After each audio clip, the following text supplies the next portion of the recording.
നമസ്കാരം. കഴിഞ്ഞ ദിവസങ്ങളിൽ ലോക മാധ്യമങ്ങളിൽ പോലും ശ്രദ്ധ നേടിയ ഒരു വാർത്തയുണ്ടായിരുന്നു നമ്മുടെ രാജ്യത്ത് നിന്നും. നമ്മുടെ ഇന്ത്യൻ നാവിക സേന 36 മണിക്കൂറിനുള്ളിൽ 2 വലിയ രക്ഷാ ദൗത്യങ്ങളാണ് നടത്തിയത്. ഒരു ഇറാനിയൻ കപ്പലും അതിനോടൊപ്പം തന്നെ ഒരു പാകിസ്ഥാൻ കപ്പലും സൊമാലിയൻ കടൽ കൊള്ളക്കാരുടെ കയ്യിൽ നിന്നും നമ്മുടെ നാവിക സേനയാണ് രക്ഷപ്പെടുത്തി കൊണ്ടുവന്നത്.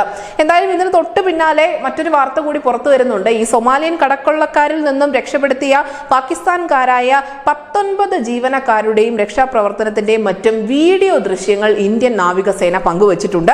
അൽ നൈമി എന്ന ഇറാനിയൻ മത്സ്യബന്ധന കപ്പലിലെ ജീവനക്കാരാണ് നാവികസേനയുടെ നേതൃത്വത്തിൽ മോചിപ്പിക്കപ്പെട്ടിരിക്കുന്നത്. അതിന്റെ ദൃശ്യങ്ങളാണ് വീഡിയോയിലുള്ളത്.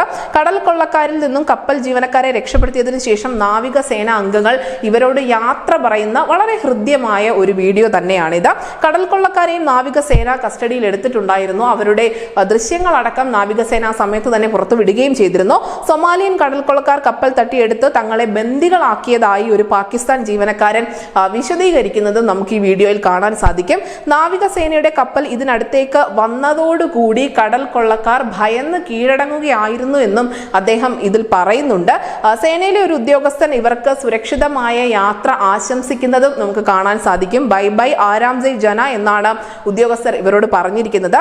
നാവികസേനയുടെ INS സുമിത്ര തന്നെ ആയിരുന്നു ഈ 2 രക്ഷാ ദൗത്യങ്ങളിലും മുന്നിലുണ്ടായിരുന്നത് എന്നും പ്രത്യേകമായി പരാമർശിക്കേണ്ടതുണ്ട്. എന്തായാലും സായുധരായ സൊമാലിയൻ കടൽക്കൊള്ളക്കാരിൽ നിന്നും ഞങ്ങളെ രക്ഷപ്പെടുത്തിയ ഇന്ത്യൻ നാവികസേന അംഗങ്ങൾക്ക് നന്ദി അവർ പറയുന്നുമുണ്ട് ഈ വീഡിയോ ദൃശ്യത്തിൽ.